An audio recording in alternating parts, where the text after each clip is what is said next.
প্রথম ক্লিনজারটা দেওয়ার পরে তোমরা কি করবে, মুখটাকে একদম ভালো করে ক্লিন করে নিবে।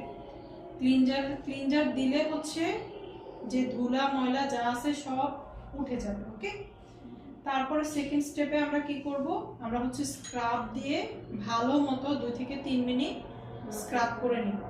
আবারও সেম প্রসেসিং এ আমরা হচ্ছে মাসাজ করে নিব। ওকে, এই মাসাজটাকে বলে হচ্ছে সিজার। ওকে, আমরা 2 আঙ্গুল দিয়ে এই থুতনির এখানে যে মাসাজটা করি সেটাকে বলে হচ্ছে সিজার। ওকে, সেটাকে বলে এখানে 3টা আঙ্গুল নিচে চলে যায় আর এইভাবে আমরা হচ্ছে ধরি। সিজার যেভাবে হচ্ছে সিজারে দেখবা 2টা কাটা। ওকে, সো আমাদের হাতটাকে আমরা হচ্ছে এরকম 2টা কাটা করে এই আঙ্গুলগুলো নিচে চলে যাবে, আমরা এইভাবে মাসাজ করে প্রেসার পয়েন্ট যা আছে সেগুলোতে হচ্ছে যে প্রেসার দিব।